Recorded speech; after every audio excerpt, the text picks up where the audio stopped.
started. When Tim was here, he talked about boundaries kind of in a bigger sense.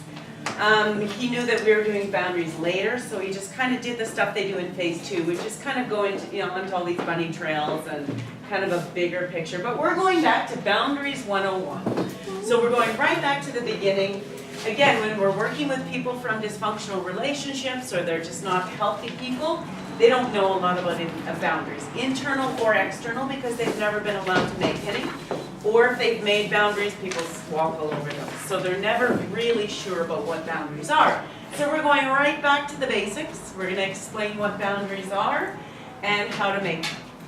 So the definition is that boundaries are the limits and rules that we set for ourselves and in our relationships. Where do I draw the line in the sand? So a boundary would mean that I'm going to draw the line in the sand. If somebody steps over it, there's consequences. If somebody steps over it towards me, then there's consequences as well. So the boundaries, they're actually lines around ourselves. You can picture yourself in a circle with the boundaries around you, and anybody who does anything that's not okay, we're allowed to say stop. Again, when we're coming from dysfunction, we never have a voice. So we're teaching people how to have boundaries. So internal boundaries, and I said to the girls over here, I'm going to get you guys to answer a lot of questions because we're going to talk about boundaries from your experiences as well.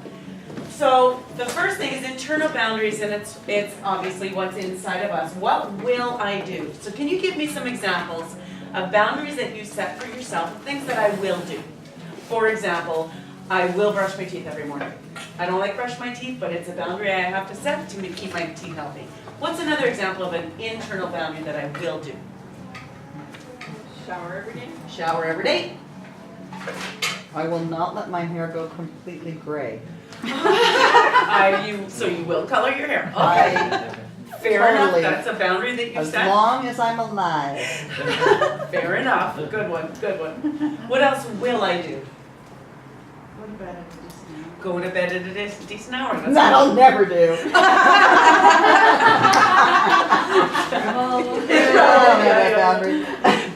I will do my best to eat healthy. Eating healthy, that's another good one, yeah. I don't do that either. I won't eat potato chips, that's a, what won't I do? So you can put it over in that category. I will go to the gym. I will go to the gym, I'll get exercise and keep my body healthy, yes. It's a weird definition of boundaries. I'm struggling with it. Okay. Because Okay. it almost sounds like you're talking about goals or things you will. Boundaries, I always think It's of. about my body. It's about Right. my body and my mind and my emotions and stuff, and I'm putting a boundary around to make sure that nobody can tell me what to do, basically. It's my own personal boundaries that I'm gonna set around myself. Okay. But it So sounds what like I will do- goals. So not goals, no. Okay. So we've had examples where there are Right, goals, yeah. but what will I do? I will make sure that I will have good communication. Help me out here. Can anybody think of some other boundaries that are a little bit more explicit? I could answer Okay. my question just by using a double negative. It's like what we're answering right now, what will I do? It's Yeah. all about what won't I not do. So in Yeah. other words, I'm not going to allow myself to not go to the gym. Right. I'm Okay, not right. going to allow myself to not eat healthy. Yeah, Right? So Yeah. I'm not going to let myself fall to pieces. right. It's a boundary. It's a boundary. Yes, yes. Does that Sure. make it a little clearer? Yeah, yeah. Any other questions before we go further? How about I will allow myself to dream? Sure. Yeah, absolutely. Yeah. You're not going to stunt your Yeah. imagination then. Yeah. Okay, No, so that's good. for what I won't do, Yeah. I won't have sex outside of marriage. Okay, so that is That a is a very boundary. good one. That is a boundary and there's no ifs, ands, or buts. I won't smoke pot even though it's legal. Yeah. You know, they're asking me. Yeah, well, that's a it's good legal boundary. now. Aren't Yeah. you gonna? I know, right? No, Yeah, I'm not.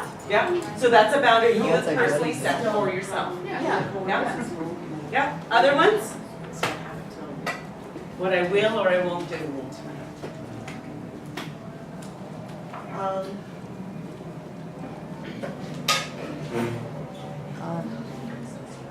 Speak in large public places.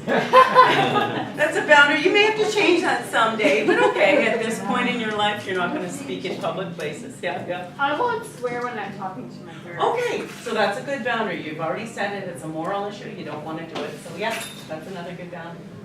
All right, so let's go to the external boundaries. What will I allow with others? And I think you said the one thing, I will not have sex outside of marriage, so that's something that I'm putting up those boundaries. And anything that crosses that line is crossing my boundary, so I will not allow that. What are other things that you will or will not allow with other people? I will not allow others to smoke in my house or my car. Excellent, yeah, that's a good one, yeah. Yeah, others?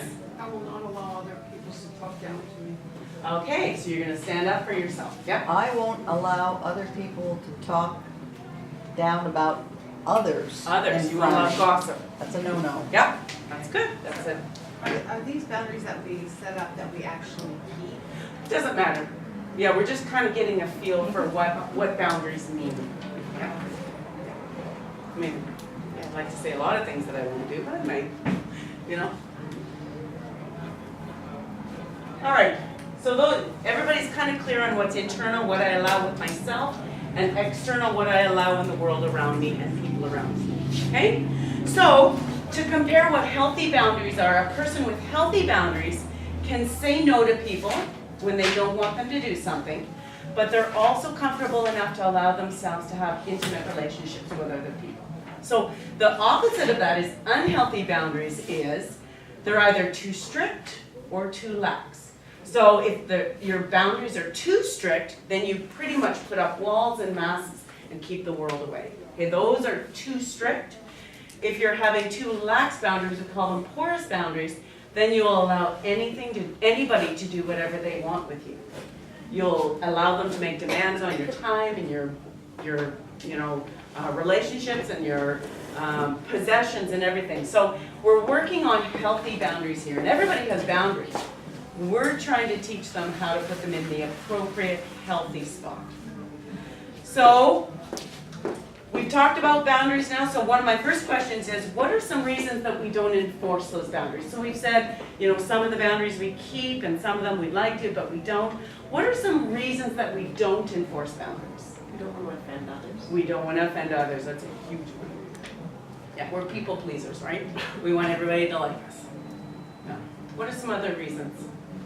Just plain lazy. Plain lazy, yeah, absolutely. Going to the gym comes to mind, that's a hard one. Oh, that's a hard one, yeah. We don't have a set boundaries.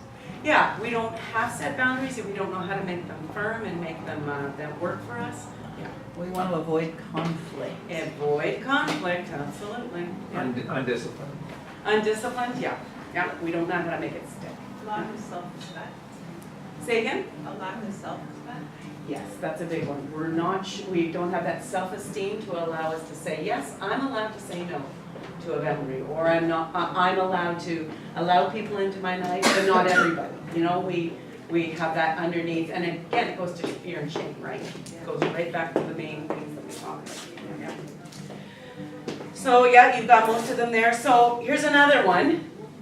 What does it tell you when people don't respect your boundaries? So you say, I'm not going to drink. It's just something that I'm choosing not to do. And then a friend comes along and starts pushing you to, come on, just one, it's not going to hurt you. What does that say about that person? I was going to say they're really not very nice. They're not nice. They're not respecting your boundaries. And that's what we're getting to, right? Respecting each other's boundaries. So when Tim was here and he was talking about boundaries, and he was going through that list of ways people try to get past your boundaries and manipulate them, and I was at the back. Tim asked me later, why are you guys laughing at the back? I came up with this incredible example of something that happened to me about 20 years ago, and I just thought I would tell you just so you get a big feel for what's going on. So I was working for a lady. She asked me to come. She had a cleaning business, so we would go to people's houses, spend a couple hours cleaning it, and then we'd move on to another place. And I was making decent money. It was a lot of fun. But all of a sudden I realized that this person, she was a Christian from my church, but she was kind of on the periphery, and I thought, being the good Christian that I was, I'm going to join up with her and I'm going to help her with her business because I'll be able to help her, right? That's what we say. Anyway, about 3 or 4 months in, and I realized this woman is crazy. I just can't be part of her life, because it was an everyday thing. I just couldn't do it. So I told her one day in the car on the way to one of the houses, I said, you know what, this isn't working for me. I'm going to give you my 2 weeks notice. I could not believe, I wrote down 9 things she did over the next 2 weeks to try and cross that boundary and say, you didn't really mean no. It just meant she needed to go harder. She needed to work harder. So the first thing she did was she gave me the guilt trip. How am I ever going to be allowed to put my kids into all their skating activities if we don't have all that money coming in? So that was the first thing. She used guilt. Then she used anger. It was like a couple days later, she lashed out at me in anger. After I gave you a job, you were looking for a job, and how dare you not continue with me and work with me? Then she went to the love bombs.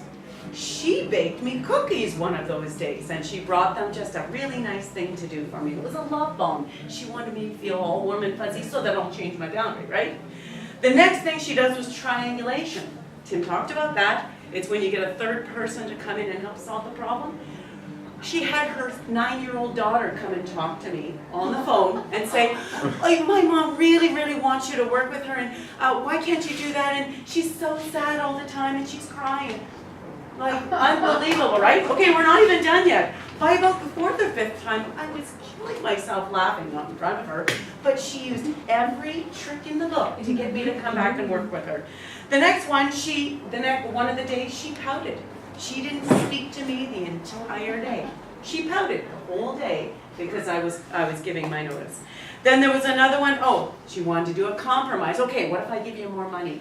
You know, maybe I'll pay you an extra couple dollars an hour, you know. Will that work? Will you change your boundaries and come back and work for me? And I said no. And then the next day, there was another time that it was all about pity me. She just moaned and kind of whined all day, and I'm so upset, and I'm so sad, and why can't you just change your mind? So she used that trick. We're almost at the end, but we're not there. Then she made up a crisis. She phoned me that one night and says, you'll never believe it, but I had 2 more people who want us to clean their houses. I can't possibly do it by myself. You have to stay. So she used the crisis piece. And the last one was manipulation. At the very end, I think this was the last day before I was leaving, she says, well, how about if I just make you my partner and we'll be 50-50? Because I was just working for her, right? She used 9, over that 2-week period, she used 9 things to make me change my mind and change my boundary. I mean, has anybody ever had experiences like that? Like, that was unreal to me. But if you think about it, you probably have people in your life that do some of them, right? The manipulation, the guilt, the triangulation, all those things that Tim talked about. Unbelievable, eh? Oh, I could not believe it when I actually put all the pieces together. Because that was years ago, I didn't know this list, and then when Tim was saying it, I was like, oh my goodness, that's crazy. Anyway, we're gonna like a recipe how to get a raise. How to get a raise? Yes, you can use all those things. Yes, yes. That can backfire. Yes. Oh. Yeah, she's leaving. Oh. So we're going to do rigid boundaries, and you've got the graph there, but we're going to go over them just so to give you a better feel for it. Porous boundaries, and then we're going to do healthy over here. All right. And that one is all right. So when somebody who has rigid boundaries, and we talked about that, they're just too strict. So one of the things is that people with rigid boundaries, they avoid intimacy and close relationships because they put up all the walls and the masks, and they are actually not able to have intimate relationships. So they avoid them at all costs. Somebody with rigid boundaries are really too afraid to ask for help. If they ask for help, that makes them look vulnerable and weak, and there's no way somebody with complex trauma is going to appear weak. So they put up these really rigid boundaries. They have very few close relationships because relationships call for trust and respect, and they don't know how to trust people.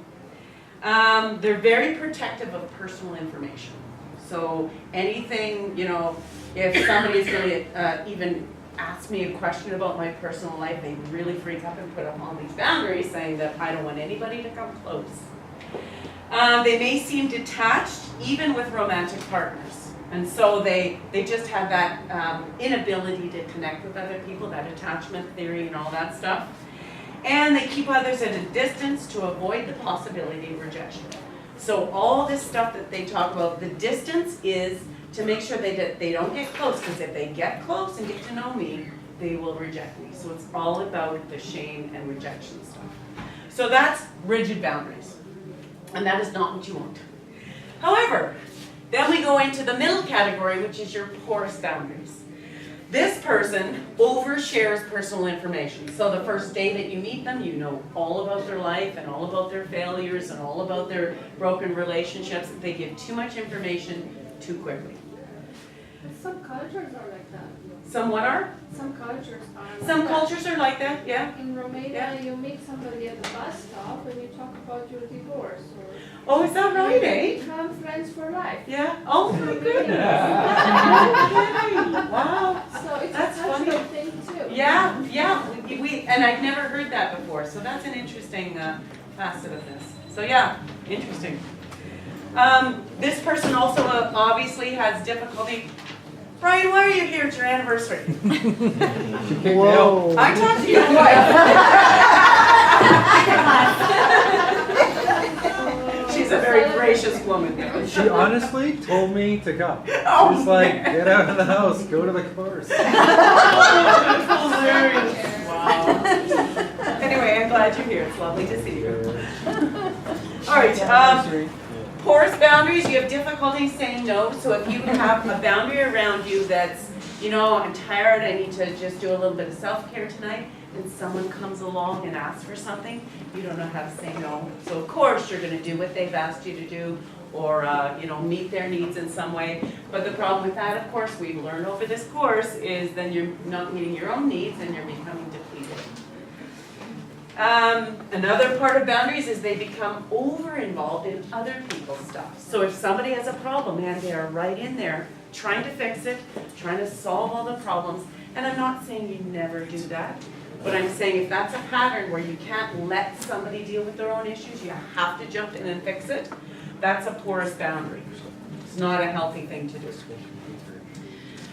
This person also is very dependent on other people's opinions of them. So they need to feel, they're the people pleasers, right? So they want to do anything for other people so that you like them, that they don't feel rejection of any kind. So those porous boundaries, it just means that water can get through. You know, you can't say no to anybody. These people are also the ones that will accept abuse. They'll be the ones that stay in abusive relationships because they can't say no to anybody. And again, we talked a little bit about gaslighting yesterday, I guess it was, where if they feel like they're in an abusive situation or in a bad situation, the other person will often twist it to make them feel like they've done the wrong thing. That's why they're being abused. So they don't have those kind of safety boundaries. Anything goes. And again, they fear rejection if they don't comply with others. So let's walk over here and just talk about the healthy boundaries, and that's what we're aiming for with our clients. Just to learn that it's okay to say no to people. It's also okay to say yes to people. So there's a really fine line and a healthy way to do it. So somebody with healthy boundaries, they value their own opinions. They're secure in their knowledge that their intelligence is good, that they have the right to make their own decisions and opinions on things. They don't compromise their values for other people. So we're going to talk about that later, but values is one of the things that's non-negotiable. Once we have a moral issue that we have and we make a firm boundary, nobody's going to sway them on that. That's going to be a really firm boundary. They share personal information in an appropriate way. They meet somebody and they share a little bit, unless you live in Romania, and then you can do whatever you want. But in our culture, we share little bits and then get to know people in a very slow fashion. There's many Eastern European. Yeah. Yeah, okay, interesting. Wonder what that, because I'm a little bit into history, I wonder what the history of those countries, what that has to do with how people People are actually. just not Yeah. as private as here. Yeah, maybe. When I came here, I thought, wow, people are private about Yes. that and about that. And We have more walls up, for sure. So Yeah. it's just different. People are an open book. Yeah, yeah, that's probably a better way to be. And I've heard from many people coming from other places. Yeah. Canadians are so cold. How do you make Yeah. friends here? How do you get to know Oh, anybody? is that right? Yeah, yeah. Maybe it's a North American thing. Well, who knows if there's a difference No, between Canada and Yeah, US. there's a big one. Yeah, Friendly Yeah. Manitoba. Yeah. Not in Manitoba. Says on the license. I know, friendly Manitoba. I know. It's true. It's true. Yeah, we're all very friendly. Okay. The healthy person, their boundaries. They know their personal wants and needs and can communicate them well. So that's a healthy boundary. And they accept it when others say no to them. I remember when I was first learning about boundaries, and I was pretty unhealthy at the beginning of my adult life. I was afraid to say no because, of course, what are they going to think of me? They're going to think I'm selfish and I don't care and all those things that we think. But then if somebody said no to me, I was crushed. It's like they really don't like me. They don't want anything to do with me. But I had to come to a point where I had to allow them to have healthy boundaries, even if it meant saying no to me. So I just left this up here because on the next page there we've got, oh yeah, I think your pages are a little different. No, on the next page at the top, it says most people have different kinds of boundaries in different situations in life. So they may have healthy boundaries at work. You know, everybody knows the etiquette and what rules we need to follow at work. And then they have porous boundaries in their relationships. They allow things to go on that they shouldn't. And then they have rigid boundaries with their extended family. So it can be flip side, of course, but any of those things are from the different situations that we live in. Any comments on that? Because that's a interesting concept. Different boundaries for different people. I was gonna actually mention that. What if somebody has like all of them? It's just depends on who. Depends on who it is, Mhm, yeah. that's what I said. And the environment and what, you know, if it's Yeah. work or school or whatever. You Yeah. get the right vibe. Yeah, get the right vibe, yeah, yeah. Even different friends. We can have healthy boundaries with some friends and other ones we just don't know. Yeah. It's easier to have good boundaries at work because you know when Yes, yes. You're not on a close friendship with most people at work. Some, not all. Some workplaces are good that way, but most are kind of your acquaintances or the casual friends. And you don't need to have those certain kinds of boundaries about your own body and stuff, so, yeah. The other thing is, and I wrote down this note, is cultures have different expectations, right? So you think about expressing emotions in public, and you think about, and I'm just saying it just as an example, is the Italians and Greeks, right? They're very expressive in public. I love that movie, My Big Greek Wedding, Big Fat Greek Wedding, hilarious. We laugh and laugh and laugh. And then I'm from the English culture where you're very prim and proper and you never say anything about how you're feeling. My grandparents were very rigid in terms of their boundaries and their expressing emotions. So that's just one example of how it can be different. And again, different cultures have different ways of relating to other people. And so yeah, it depends a lot on where you're from and who you are. But yeah, a lot of people with dysfunction though do not know anything about that. So that's what we need to teach them at this point. Any other comments?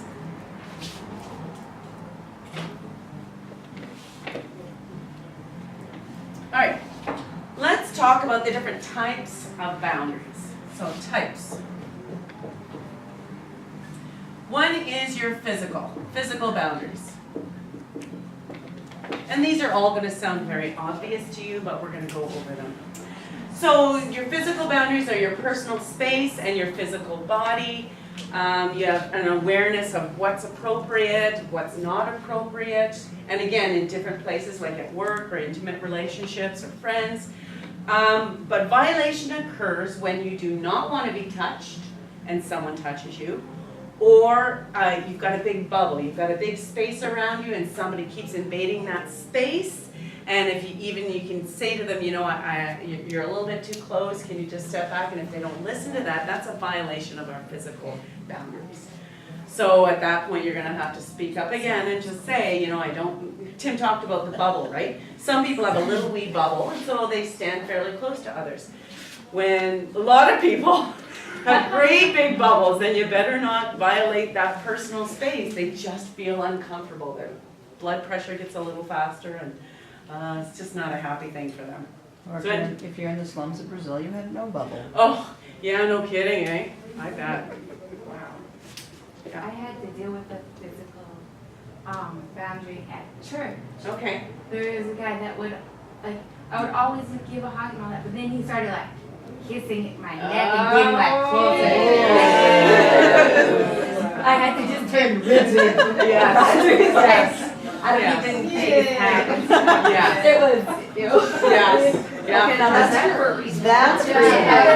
Yeah. No kidding. And it took like 2 months to. So did you say anything to him or just I made didn't know sure how you're- to Right, say didn't know no. how, yes, So I just, yeah, like as soon as I see him, I just like, yeah. You go Run right away. away, yeah, Yeah. for sure, yeah, yeah. You know, when you said, did you say anything to him, you know, there's always that point where you may say something and then they'll go, oh, no, I didn't, I'm sorry, you know, and then you. They don't feel like realize. you- I know. Yeah. Feel like- Yeah. Cause that's Yes, how it yes. is. Yeah, Yeah, so that's a tricky one, yeah. it but is. often it needs to be said, you know, and they may not even realize that you're uncomfortable, right? Because there's a lot of people that are huggers, a lot of people that are huggers. And they don't even realize that somebody's kind of getting all but stiff when hugging's you're okay, hugging but them. it was. Yeah, And yeah. it also depends what kind of hug too. Yes, and you know the difference, right? Yeah, we know the difference, yeah. Like on, like a church day when, you know, we were talking, I was one person that continually comes too close and I'm like, I'm like personal space. and Yeah. they Do you don't say that? listen. Yeah, or I say too close. Yes, I good. even said that this Sunday and it's just like, Wow. they're like this, I'm like, oh, Yeah. I'm okay with that. Like, just, it's Yeah. really, I don't know, and they Yeah. just don't hear it. Like, what Yeah. do you do when they continually Yeah. do that? Like, Or a big peace. Or eat garbage. Where my pet snake? Yeah. If they don't get it, I would maybe even just take them aside and say something. You know, when you get really close to me, I feel really uncomfortable. We have a It hard, was so close. we have a hard time I doing that. literally blurted, like, too close. Like, Yeah. I don't know what to do. I feel so invaded. Like, Yeah. it just drives me insane. Yeah. Does he do that to other people as well? It's a lady. Oh, it's a lady, okay. And I mean, then there's no reason for her to come that close. She's kind of acting like she's telling a secret, but it's not. It's just like, come on. Yeah, Yeah. Yeah, that's weird. I Maybe was you want just to gonna say. say, you know, like, I have worked with a lot of kids with autism. Okay, so this is especially like all this stuff is so new and it has to be actually just taught. Yes. But the thing is we really don't do a good job in schools and as we grow up in learning to self-advocate for ourselves, you know, to be able to, how do we say that? How do we say, you know, I'm so sorry, I have some personal space, my personal spaces, you know what I mean? We're just not used to advocating for ourselves. Right. If you did it in a very polite way and you got used to it, I think that if you did it in love, I think that people might, and then there are gonna be people that won't hear it or Yeah. won't, and then you make a decision from there, right? That's what we usually do. I wonder, what you were saying is, because I used to volunteer, I'm writing on myself. I used to volunteer at my church with a woman, she was high functioning autistic. And she was always, you know, when I was born, she's a close talker. Oh, wow. Sort of like Seinfeld. Seinfeld, oh yeah. And I'm wondering, like, is that common Yeah, very, with very. somebody? They have no idea because they can't read. See, if you, we do this great exercise in school too. If you get in 2 lines and you're standing far apart and you walk, get the other person to walk at you. Yeah. And then when you feel uncomfortable, you put your hand up. Oh, okay. And then you do it the other way. It's a very interesting Oh, thing. that's It's fascinating to do. Then you do it the other way and you realize that that person on that end has a different space bubble than you do. Yes. It's quite eye-opening, but yeah, I think that everything that needs to be explicitly taught, and they can't read the body language. So Right. if somebody gets too close, I start to lean back. Yes, yes. And so And then the face hands up. starts to go panicky. But they and it's can't like read a that. sweat, you Yeah, know. they So can't read that. they can't read that, and so I think it's usually if you read that, you adjust Right. if you're noticing. Yes. And You can say, I read lips, I have to see you. Oh, yeah, that's a good one. Yeah, yeah, yeah. I've done missions work in like 5 different countries, and I have found huge ties to culture Oh, yeah. with this one. Absolutely huge. And like I said, Brazil, I found virtually no personal space whatsoever, Wow. and I loved it. Oh, you loved it? I Okay. absolutely loved it. I was so good with it, but then when I was in Chile, the personal space is there, but everybody kisses each other, hello, goodbye, and I just Okay. thought, okay, you know, I'm here, I'm in this different culture, I've got to adapt. But that was a hard one for me. Yeah. You know, it's like, I don't know you. You know, where I was in India was very formal. Really? Yep. Wow. Yeah, it was quite formal, and British.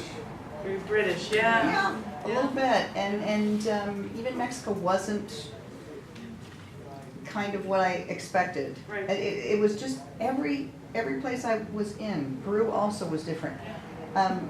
So just huge cultural ties Yeah. Yeah. with this one. I think sometimes you just can't make the adjustment. Like I did a missions thing in the Dominican Republic, Okay. and the guys there would, you know, a bunch of friends, they'd all walk down the street, they're all holding hands. Oh, yeah, yeah. And I'm like, Oh, yeah. I'll just like, you know, Yeah. I'll walk behind you.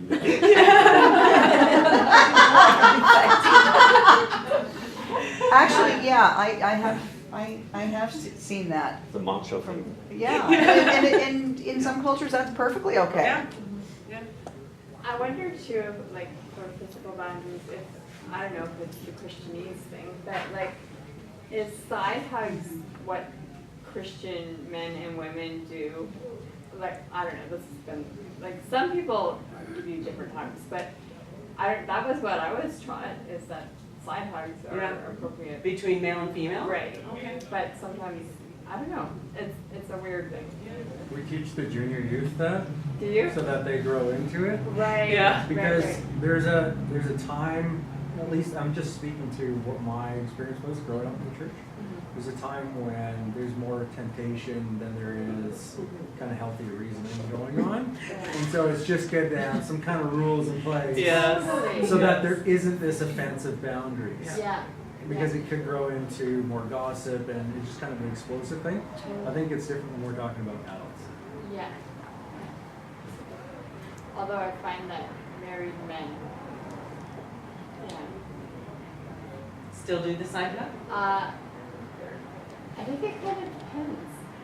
Yeah, I don't think I've actually had like I haven't been able to figure you out yet.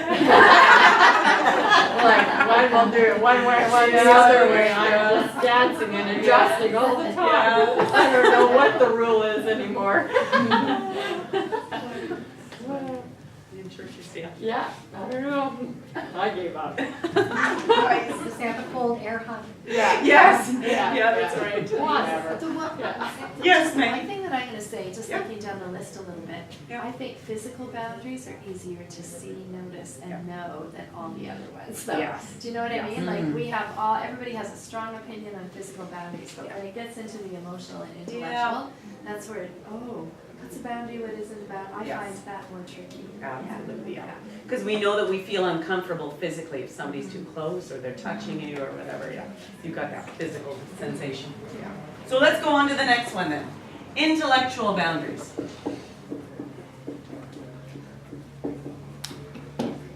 So that's thoughts and ideas, respect for each other, an awareness of appropriate discussions in what kind of groups. So you wouldn't go into a youth group at church and discuss certain topics. You know what's appropriate, what's not. So violation occurs when someone either dismisses or belittles another person's thoughts or ideas.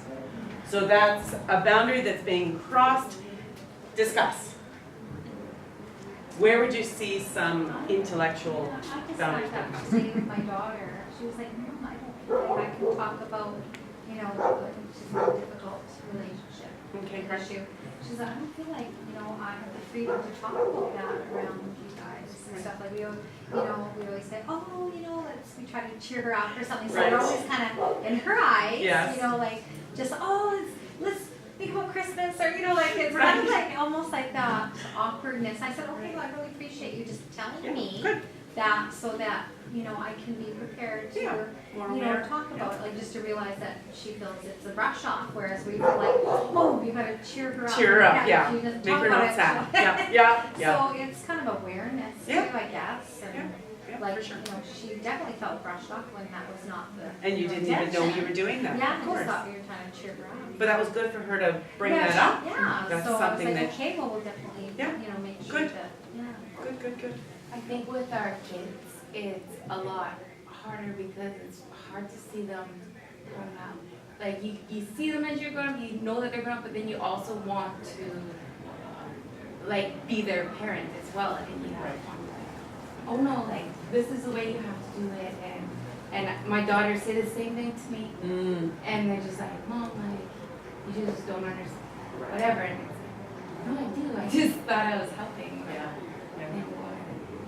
And I found that really hard when my kids were young. We were their parent. We taught them everything and told them everything to do and all that stuff. When they got into their teenage years is when I started to get freaked out and try to control so they didn't make too many mistakes, right? Yeah. But what I was saying to them is I didn't trust their thinking. I didn't trust that they were gonna make good decisions. I didn't trust that they were gonna have good ideas and creativity and stuff. So I really hurt them by not giving them that freedom.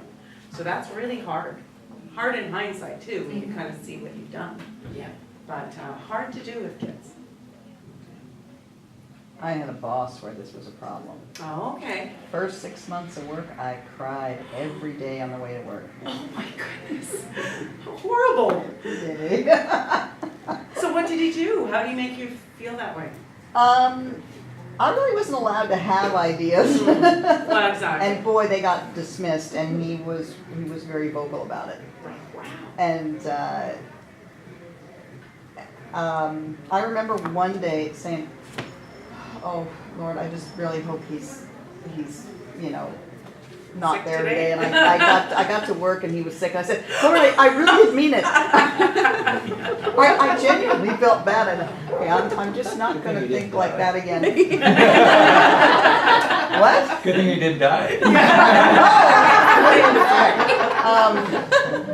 But it was hard, but I did really learn to develop a thick skin. Right. And eventually I learned how to say no Okay, and good. stuff like that. I never did really tell him how I felt. Okay. It wasn't just me. It But wasn't how just did me. it make you feel in the moment when you would give Oh, an about idea? this big. Exactly. It made you feel like when you were a little child, right? Yeah. Oh, yeah, and yeah. Terrible. Yeah. That's no fun. Any other comments? I think with the kids it's the hardest. And I think now that we're doing this training, oh my goodness, for the 3 children that are still living around me, oh my goodness. I am told constantly, Mom, my mood just shifted now. You just said this.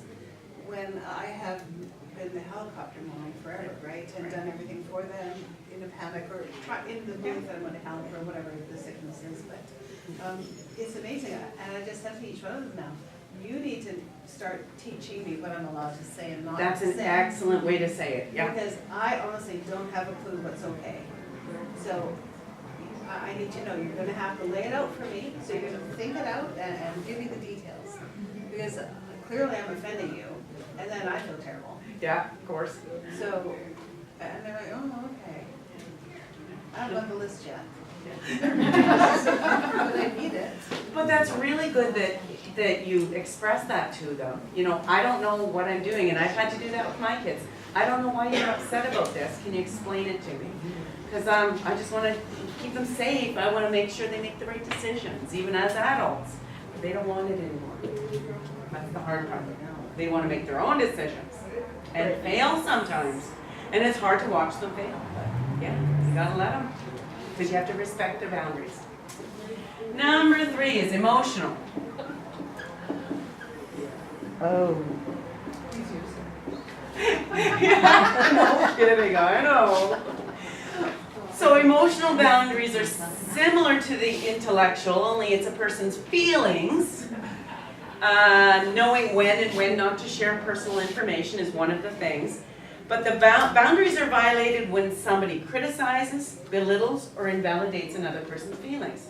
So how many of us were sent to our room when we were kids and said, don't come out until you're happy? No, I just wasn't right out. Oh, you just weren't on that. But what I was told hundreds and hundreds of times a year was, if you're sad, we don't want anything to do with you. Go into your room, come out when you're happy. So I learned, okay, I'm not allowed to have those feelings. Yeah, stop crying or I'll give you something to cry about. Yeah, exactly. Yes, Yeah. this is dinner with my father. Mm. Like now or back then? No, still. Still, okay. Can you give me an example? Like you're out for dinner with your dad and he says something that makes you... Oh, Lord have mercy. I try real hard just to keep everything light, Right. simple, talk about the weather, never offer an opinion, or I would Yeah. never You tell need my to- dad that I'm feeling badly about something or Right. I'm happy about something. No. Because We then he's don't gonna go there. belittle you or tell you you're not feeling that way. Well, yeah, but I realize that it's his Yeah, his his issue. stuff. But I do what I have to do Yeah. to keep the peace. Right. You know, because that's kind of that's important. Yeah. Why give him an opportunity? You know, I don't need to give him ammunition. Yeah. And when, like, I'm similar age to you, you know, when our parents get older, is there really any point in pointing out what they need to change? Well, at this point now, he's got Alzheimer's. That would just Oh, yeah, that's different altogether. But you know, but I know that, you know, like a lot of the really bad stuff that he used to be, he's kind of lost it. Yeah, And you know, I'm kind of expecting this will go too. okay, He is becoming slightly more pleasant Okay. as he, yeah, you know, sort of his whole personality and memory and everything shifts. I don't think he remembers being abusive. right, So both how we cope with stress and how much stress we have, the coping increases and the stress actually decreases as we age. So that's a typical cyclical thing. yeah. How old is this? He's 84. People say everybody gets nicer when they turn 56.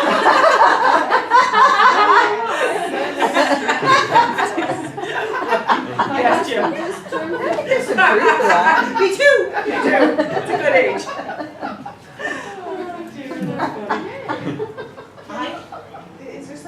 Is there something around, a piece around with the intellectual and emotional where, because I know I have a couple of people in my life, if I go and share a thought or a feeling, I'm guaranteed that they will make me feel like crap. Ugh. And yet I still go there and I'll share that. And you still vulnerability. share your feelings. So that's not, is that like a self-sabotage? I don't know, maybe there's always that little bit of hope that they'll do it differently. Like, I clearly know Are you they're not doing it going because to. you're hoping for the validation from them? Because that's a pattern that I recognize myself. Like you'll go back to somebody hoping for that validation each and every time, each and every time. Eventually they might do it, right? Yeah, well, that's just it. I think if you repeat the pattern, I mean, it's one thing to take a risk, right? Yeah. Like, yeah, take a risk. But if you take that risk over and over and again, and you're like learning the same lesson a dozen times, then it might be time to stop. Yeah, I make myself feel bad. Yeah. Well, I do, I have lots of great people, but I know that if I share with a couple of people, I'm guaranteed to feel really, really bad. And that's why I don't share anything with my dad. Yeah. I learned. Well, you see, I haven't quite learned that. But you can. I am, I'm learning, I've got a boundary now, Okay, I'd like to look at it from a different perspective, Okay. if I may. Yes. Put a little hot topic out there. Sure. So I'm looking at it in a completely different way. I think if you, as long as you're sharing in a healthy way, and you have a way of expressing your feelings, for example, and you're doing that, and that is your pattern among people, I think that's a good thing. And so, and then this person retaliates or does something belittling. I think it sits with how we react to what's happened to us. Do you see what I mean? I'm kind of going a little bit deeper. I don't know if I'm making any sense at all, but it's like, can we get to the point where you say, you know, this is the way I'm feeling today, and I think that's healthy. right? No matter where you are. Yeah. But if somebody will say, wow, somebody could be an empathetic listener, or somebody could validate that, or, but then somebody could say, oh, forget, you just get over it, you know, like, and be really belittling. Yeah. But it's how you react, that's the change. So if you can learn to say, oh, okay, well, that's not gonna affect me. You know that song Bulletproof? Yeah, I love that song, Citizen Way Bulletproof. Do you know what I mean? If you can become more bulletproof, then maybe you don't need to stop. Because my fear would be that you would be this way to one person and this way to another person, and I think that's still fracturing us within that complex trauma piece. Does that make any sense? Yes, and I'm You getting know what you're saying, that's really good. I don't know the situation, but it's, Right. yeah. So that's perspective for sure. I Yeah. think that's good that you share your Yeah. feelings and you keep going there. I think that's courageous and good, and you're respecting yourself for saying, I'm worthy enough to be Yeah. able to express myself. I think that's a good thing. So I think it's good. Thanks. Validation. Validation. Yeah. We call that putting up your shield, right? Yeah. So if somebody says hurtful things to you, and people do, you're putting on that shield so it kind of bounces back off again. One of my very favorite quotes of all time is, what they say and do says more about them than it does about me. Yeah. So when they're shooting me down and stuff, you know. say something to them, Yeah. Yeah, it depends. Why are you always evaluating my feelings? Yeah, yeah, at some point you could say that. A worker was working in front of my Yeah. house and kept yelling at me, and go in the house, there's a hole here, go in the house. And I was like, why are you angry with me? What have I done to you? Yeah. He never yelled at me again. Wow, yeah. Yeah, I'm a little scared. Yeah, yeah, there's nothing wrong with saying at some point, you know, why are you always, you know. Because you put it back at them. Yeah, yeah. Put it back at them, yeah. It's their They issue. might It's not their even issue. know. They might not know what they're doing to me. Until you question it. that's Yeah, right. they don't know how you're feeling, how it hurts, yeah. That's it, I just feel like clear. I just don't like to let that. You limit what you say to them. Yeah, right on. You just limit what you share with them. Just sharing too much there. That's So, not other you know that people's- circle that they have? Yeah. Push them out on the outside boundaries. And that's, you know, they become acquaintances Yeah. instead of Close friends. or close friends. Yeah. So there is a Unless it's catch. your mom and stepdad, then you got a problem. Right. Okay, No, you then- don't, actually. Brian, But then, I was gonna say, there's a catch-22 with some of this emotional stuff yet, yes, and that is with the oversharers. yes, Or people who are, like, when they're really, people who are seeking for validation. yeah, Right, and they're struggling there, we're gonna get clients like this. yes, And so there's a point of validating them as a person, Yes. like, thank you for sharing your feelings, yes. but not validating the feelings. Sometimes there's Because a, sometimes they're wrong. right, and there's a counter boundary for you Yeah. that you won't go there ethically to condone Oh, okay. certain behaviors that come Okay, from yeah, I those see where you're feelings, going, and yeah. you're projecting those Yeah. feelings. Yeah, And so I just think that there's an awareness there that the oversharers Yeah. fall kind of into a different boundary category. Yes. How we and then maneuver we with have to them. put up our boundaries against that. Right. Oh, that makes sense. Yeah. Yeah, absolutely. As counselors, I have to say this. Yes? As counselors doing this work Yes. within this program, I think we have to be really careful to set ourselves apart and know that I think our role as counselors is to know that everybody's experience is their experience and Yes. their feelings are valid, Yes. and we must validate. Yes. And I'm just putting it out there, like we really must validate that Yeah. people are, that would be our role. Because that's their reality. That's their reality and it's their But opportunity to validating a express feeling that. that harms someone Yep. is not healthy on us. And What that's was what that? I'm talking about. Oh. Validating feelings for them that are self-harm or harmful to others, we can't validate. That's not the healthy. feeling, that's the behavior. Yeah, yeah.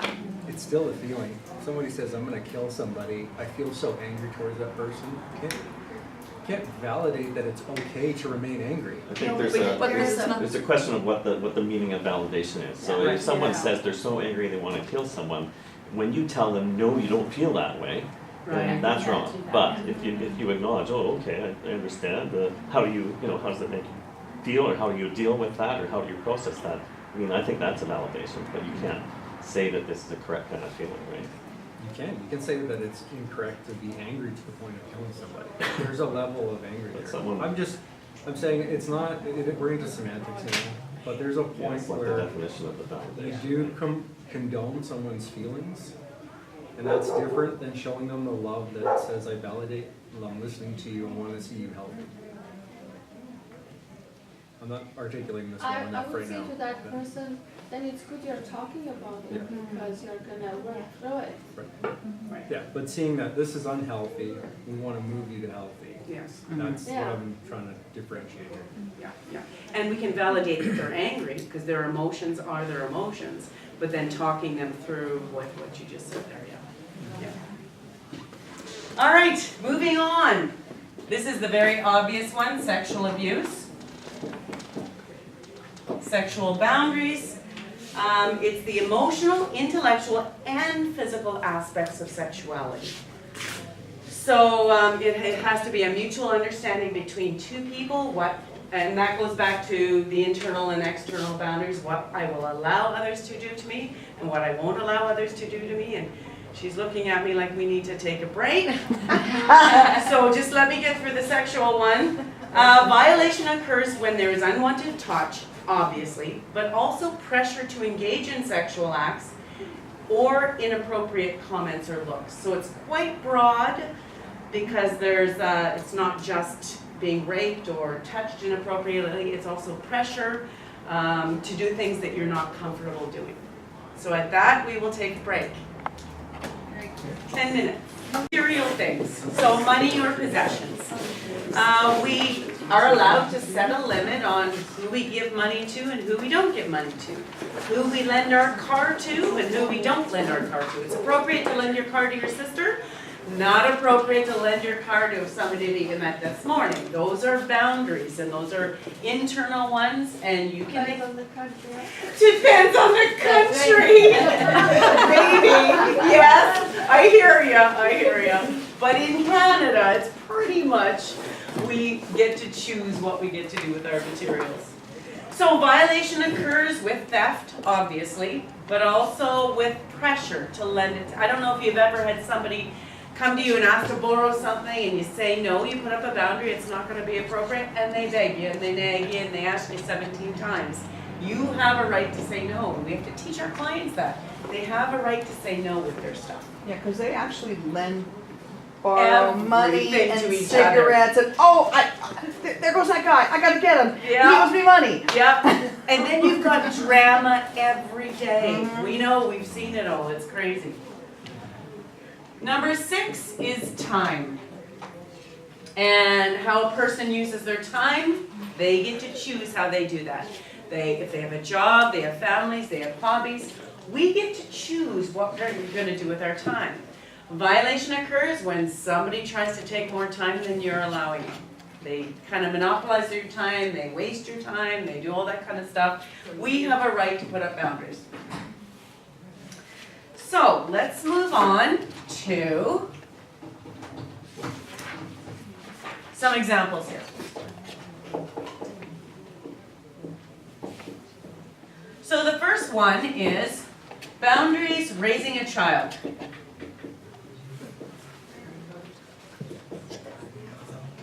So the first one, of course, is safety. We need to teach children, our children, how to be safe. So to raise them safely, we need to make sure they know all the little rules. You know, you don't run in the street, you don't eat poisonous plants. Our job in raising a child is to teach them boundaries so that they know what they can and cannot do. We don't talk to strangers, you might get abducted, you don't say it like that, but you gotta make sure that they know to stay safe, they have to have boundaries of who they talk to, the friends that they make. Safety is a really big one. Physical health. So to raise a healthy, happy child with healthy, happy boundaries, we need to teach them to get plenty of rest, to eat healthy, to exercise, and to limit their screen time. Because all the research is showing that kids that are in front of screens all the time are not going to be healthy. So we have to build those or help our kids build those into their lives. The third one is relationally. We need to teach them how to be a good friend, how to be honest with your friends and your parents and your siblings and all that. We need to teach them how to have healthy relationships, how to give and take, how to not be rude, all those things that come along with relationships. And D, how to be responsible. So some of those internal boundaries are how to be myself, how to be a responsible person. So I'm going to choose to be on time and not make people wait for me. I'm going to choose to wash my hands before I eat so that I'm not putting germs in my mouth. We're going to teach our kids how to be responsible so that they learn how to set healthy boundaries. Okay? Number 2, codependency. And this afternoon I actually Googled some other definitions for codependency, and I found some that I liked really well. One of them is codependency, and you all probably know what codependency is, but one of them said is codependency is an excessive emotional or psychological reliance of one person on another person. So they don't have their own independence, they're codependent. They can't really survive without that other person. But here's another one that I liked even better. This was really good. One person supports or enables another person's addiction, poor mental health, immaturity, irresponsibility, or underachievement. Those were all really good things that codependency keeps people from growing and having healthy boundaries. I think that Did you want me to write those down? That one excludes the parent-child relationship as codependent. The second one. Not necessarily, because you're. It could be. It could, yeah. Includes Older the kids. natural Yes. codependency. Yes, you absolutely. When they're really young, you have to do all those things. But as they grow up, and that should be, and we'll get to that example. In fact, this is my next thing. You just stole it from me. All right. So A is we need to learn what we need to carry for our own responsibilities and what the other person has to. So that would be with your children. If they can't, drive a car, you're not going to make them do that, right? So I need to be driving the car, the kids have to be in the back seat. But if I try and make other people do what I should be doing myself, have a friend come over because I'm afraid to drive the car and make them drive my kids everywhere. I mean, that's just one example. We need to learn what we should be doing and not make other people do them for us. And the other side of that is when we're working with other people, we need to teach them what other people should be carrying on their own and what we can help them with. There's lots of things that people do to help other people which they should be doing on their own. So, trying to think of an example. Does anybody think of an example of that one? Learned helplessness. Learned helplessness, exactly. That's exactly what I'm getting at. There's a passage in the Bible, I have to find it, where it says, Carry each other's burdens. But then, just next verse, I think it says, but don't carry each other's burdens. So, the text uses two different words in the original. Oh, okay, yeah. It says, carry each other's overburdens. But Ah, don't carry each other's responsibilities, that's you know? excellent, Regular yes. burdens. Yes, excellent point. That's exactly what we're saying. And codependency, they can't figure out the difference. Exactly right, yeah. So the hard thing with codependency is that when we're trying to teach our children to do their own responsibilities and not jump in and rescue them, sometimes we have to sit in really uncomfortable places. And when we have a lot of clients whose kids are in addiction, they want to just jump in and fix everything and take away the consequences and get them out of jail and pay off all their bills and stuff. But we're trying to teach them that those children who are adults need to be dealing with their own responsibilities. The minute you start going to try and fix everything, you're becoming codependent. Problem is we have to sit in that uncomfortable position. And we've been there. Our son was into not drugs per se, but heavy drinking. We had to kick him out, and those 5 months that we had to kick him out and he had to live elsewhere was the hardest 5 months of my life. But if I had gone there and just allowed him to kind of do what he was doing and not have any consequences, he'd still be doing the same things today. So sometimes we just have to do uncomfortable things, but it's all about codependency. We don't want to be enmeshed so that nobody knows what their actual responsibilities are. The third point here is truth. So our natural attitude towards boundaries and stuff is resistance, right? Somebody puts up a boundary and we just want to cross it. We don't think we want to be told what to do, so we resist them. We see that rules are trying to restrict us and make our life boring, but I just wrote that one phrase in there. Boundaries make it possible to enjoy a full life because they steer us past the pitfalls. There are always painful consequences if we don't respect and follow people's boundaries. So that's just the reality of it. All right, I want to go to number 4 here. I need a bigger board. No, Michael, I don't mean one. You got one right over there. Oh, yeah, you got a second one there, Move and right one on the up. back. How many boards do you want? Then you can flip that one over. You got 4 sides. Oh, dear. You fill up more than 4 sides and we'll get Then I got a problem. How's your life responsible? Yes. Oh, goodness. All right. Boundaries in recovery. This is what we're trying to teach people who are in recovery and coming out of dysfunction. 1, they have to learn about safety. And remember, we talked about that as children. But for adults, safety is a little bit different. They need to learn to avoid certain people in their life that are going to draw them back into the problem, those who are really unhealthy and cause a lot of issues and resentment and fighting and stuff. They need to avoid some places. There are some places they just will never be able to go. Or they may be able to grow in terms that it won't tempt them anymore, but there are places that they won't be allowed to go. And there are things that they are going to have to keep safe. So I wrote that one example in there. If you're a gambler of some sort, you may need to give somebody your credit cards and have somebody help you with your banking so that you don't have that access to money. I'll tell you, when payday is probably the biggest temptation for a lot of people when they've got money issues. The minute they get that paycheck, they are triggered and they're working out of their limbic brain and they can't think properly. So sometimes they have to make lots of boundaries to keep themselves safe, and that's often when they work with a counselor, they can work with some of those things to find out what triggers them the most and how they can keep themselves safe, because that's really important.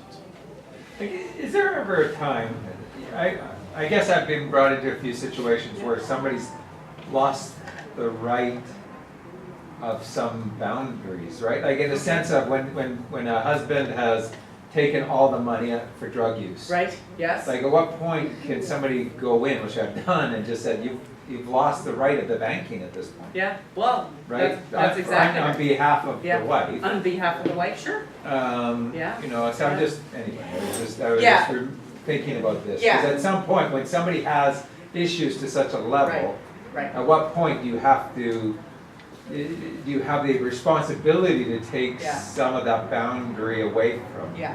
Well, remember we said when anything violates love or justice or Right. truth, that's the point where it's okay to be angry and to step in and try and help the other person. For sure, yeah. Because safety, yeah, that's a tough one.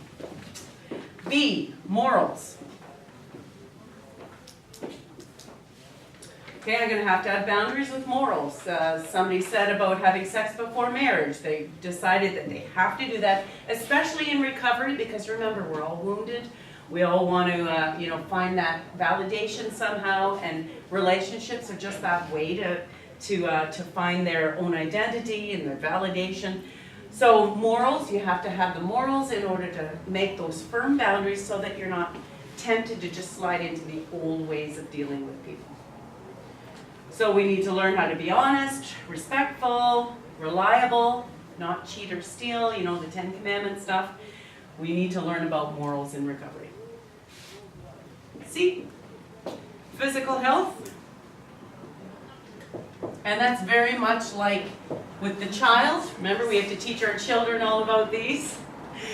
But adults in recovery need to learn because they often just have let themselves go and do not do anything, so they need how to get decent sleep, not to stay up till 4 in the morning because then they're tired the next day. How to eat healthy, exercise, do all the things that we need to for physical health. D is our emotional health.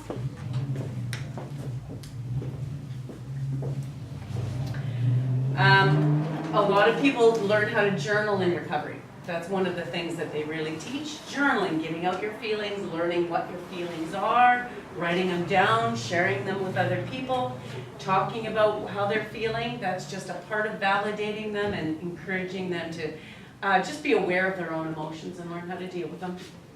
And then spiritual health is an important one as well. So learning to pray, meditation is really good. Making daily time for it. These are all boundaries that we need to have in order to really make it in recovery. Tim always says that if one of these is not really a priority, recovery is just down the road. All these things need to be in place. Okay? Kim? Yes? Sometimes I keep thinking about values. Yes? You teach people in recovery so that they can mind for their own values, so they can set up their own boundaries, or does that not work that way? I think that comes with everything, right? When we talk about being honest, like we have an entire class on, not honesty, but that's worked into everything that we say, right? Learning how to be honest, trustworthy, we talked about trust yesterday, and respect. So those are all kind of values that we need to teach them to be a healthy person, right? Because often they don't have that. There's not one specific day that we teach that, but it's kind of through the whole process. And they do a lot of watching too. They watch what we do. Yeah, that's going to be your biggest influence, even more than all you teach, is how you act, how you treat other people. They're going to learn respect by how you treat the problem person in the class, right? You know, like Brian over here is always asking questions. You know, you got to learn how to deal. Love you, Brian. I think this includes being honest to yourself when it comes to values. Yes. I know the example of a woman who had everything, but she was getting increasingly depressed. Mm-hmm. And then when she had help looking into it, she was raised Catholic and she was having an affair. Oh, okay. So it totally violated her values, Right. and she disrespected Right. her values, Yeah. and she was getting increasingly depressed. Yeah, of course. When she saw her values and stopped the affair, she was fine. Oh, wow. Yeah. Yeah, absolutely. Absolutely. Yeah, good point. So that actually segues into our next part here, is the components of boundaries. And number one, way to go, is expressing our morals.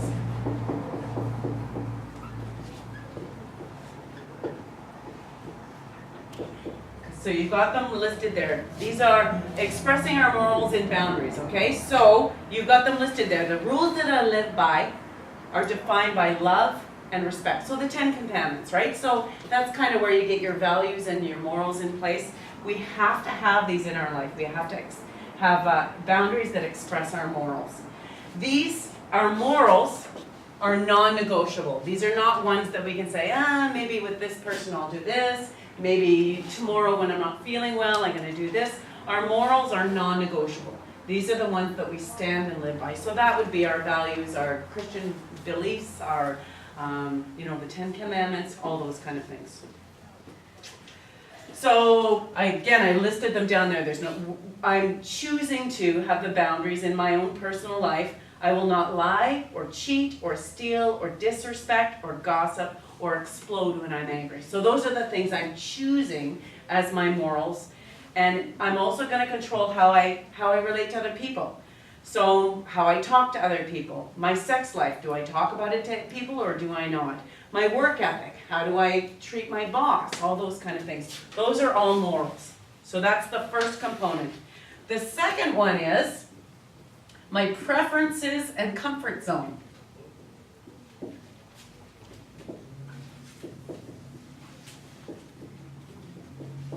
So these are negotiable. These are flexible and you can compromise with them a little bit. So somebody calls me and asks me to go for coffee, but I knew I was planning to spend the day cleaning my apartment. I can go out for coffee. I get to make that choice.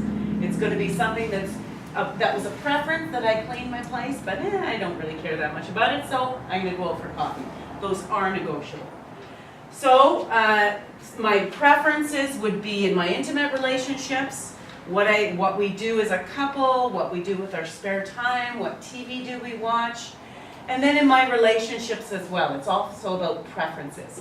So it's my comfort bubble. Do I hug people when I meet them? Do I spend time with them more than other people? So these are all preferences. So morals non-negotiable, preferences are negotiable, and then the third component of boundaries is your personal safety.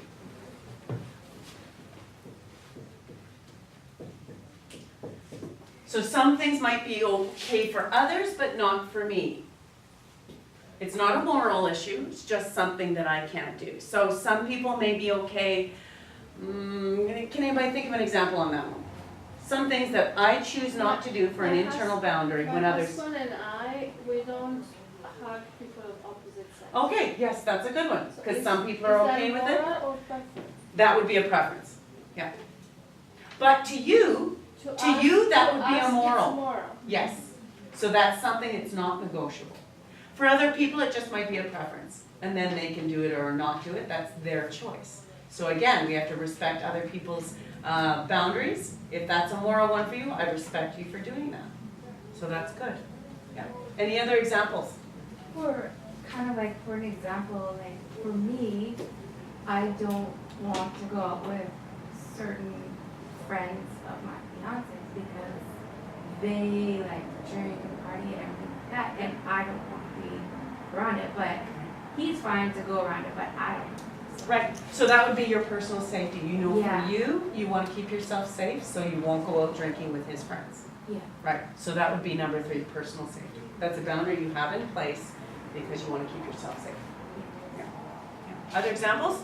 Not to drink alone or something, you know, Yeah. always make that rule. Not to Something drink if alone. you have issues with that, or Yeah. if it, you know, I mean, yeah, just, Yeah. some people have certain family history and Sure. stuff, so just to make sure that that never becomes a problem. you know. Exactly. So that's a boundary you've made for yourself. Very good. Yeah. Sometimes when I come down here and I'm on my own, people are like, you're going down to Wally by yourself. Like, Right. are you crazy? Right, yes, And yes. I always feel safe, but they are always like, Yeah. call me when you get there, Yeah. whatever. And, Yeah. and so I, Yeah. Good grief. so I think it's like coming here even, Yeah. like people are like freaked out that I'm doing it by Yeah. myself. You're Yeah. doing what? Yeah, You're going where? Exactly. Yeah. I have a big friend of mine, he says, I would never go there. Oh, really? It's just so, and he's a, 250-pound guy. Really? Well, he says, he says, oh, they're all demons. Oh. But, I mean, just, and honestly, and Wow. I've tried to work it through, and Yeah. he's just so fearful Yeah. of people that aren't in control of themselves. Right. Yes. Scare the heck out of them. Sure. And so that would be his boundary for personal safety, and that's his choice. Yeah, I get that. Complex trauma in there somewhere. Yeah. An experience of some So he sort, will yeah. walk in the woods because of fear of bears. He just Cougar will get you. I'm like, better things to do. Like, I'm not gonna live my life in fear. Exactly. Yeah, My we got a big husband was boss. freaked out. He would like, even when I brought my own vehicle, all of a sudden, one of the first nights he's over there in his truck. And I'm like, what are you doing? I'm That's not- kinda you know, sweet. I know. And he's like, oh, are you okay? Like, are you sure? I'm like, no, I'm fine, please. honey. Wow. Like, I've lived here all my life. That's good. No. No, that's good. All right. I Yeah. have to ask this, because I'm looking at the examples you have. Yeah. And there's one I'm kind of thinking, really? Which one? Some things may be okay for others, but harmful for someone else. And I'm wondering, watching movies with porn, who is that okay for? And I'm not sure I would want to even present that as an option. So your morals would be that you would never do that, but there are some people that don't have a big deal with it. I personally, because we're also, you have to be careful, we're also Christians in this room, right? And that would be an absolute no. But we're working with clients that do just about everything. So we can't judge them. Yeah. The minute you say, how could you even do that? No, but I wouldn't want to present, I certainly wouldn't want to present it in written material. Right, yes, anywhere. I hear what you're saying. Yeah, Yeah. you understand my point. I do. But I also know that clients, when they take these sheets home, that's gonna be something they're gonna have to deal with. Well, there is something called moral development, Yes. and Yeah.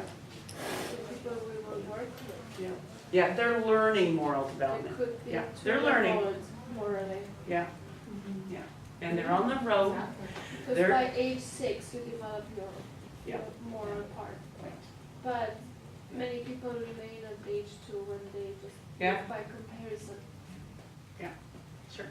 I know even at the mod across the street, going in there the few times, I mean, the sexual content that we're sitting watching in the common area is really, Yeah. and I'm thinking, okay, am I safe in here? Yeah, You know, yeah. like, yeah. Yeah, for sure. But there's their space, and so they're watching that Yeah. together. Yeah. Yeah. Exactly. Anything else? All right, so the other part of the personal safety, one was some things are okay for me, but not for others. What about what will I happily do for others? What kind of boundaries will I have there? And then I need to make sure that if somebody crosses that boundary, I just want to, for an example, we have people that smoke all the time at our center, and they're always bumming cigarettes off each other. And everybody's like always passing out cigarettes, but the undercurrent is they're all getting resentful and angry at this person who's always boring the cigarettes. Well, they're gonna have to make a boundary and say, I'm gonna lend out 2 cigarettes a week or a day, that's it. So if they don't say no and set a boundary, they're setting themselves up for resentment, and then they usually lash out at them after the 5th time they've asked for a cigarette. So instead of jumping in, because they want us to jump in and say, tell them to stop bumming cigarettes, and we need to walk alongside them and say, no, let's go together, you need to set a boundary and say you're not gonna be lending out cigarettes anymore. That's just a thing that comes up almost weekly at our place. They don't know how to set boundaries, they don't know how to say no, so we need to teach them. That's a good start. It's a good start. Yeah, exactly. The little things, we need to start helping them with little boundaries so that they can learn the bigger boundaries, yeah. All right, we're gonna quickly go through this because Britt has an activity to do it. I've got one more section there. And then you extroverts are gonna love this activity. One more second. All right, we talked at the beginning of why are boundaries so difficult to set?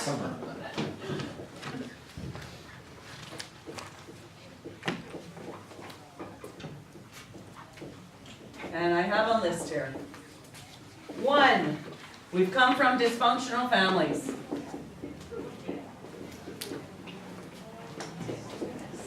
So usually we had parents who had either rigid boundaries or porous boundaries, so we never really learned. They also would, if there's a strong parent in the family who wouldn't compromise on any of their boundaries, then we learn that we don't have any right to set any boundaries because dad's always got to be the one in control.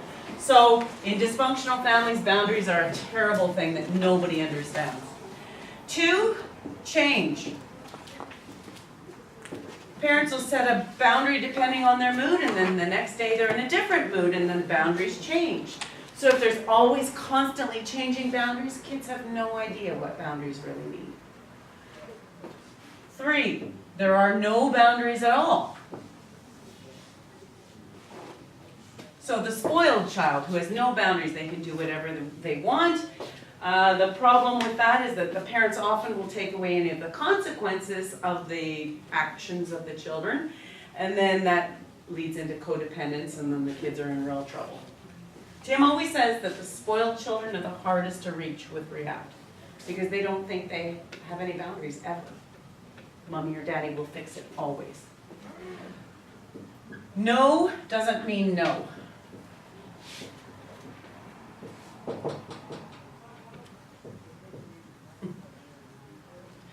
So no doesn't mean no, and that's the example of my girlfriend when I told her I had only 2 weeks left. No didn't mean no. She tried 9 different ways. You missed that, Brian, I think. 9 different ways to change my mind, change my boundary, because she would not accept that I had said no to her. 5, there's no respect for boundaries. So there's no point in even putting boundaries out because nobody's going to respect my boundaries. They're going to come into my room when I've locked the door, so why will lock the door anymore? 6 is a double standard.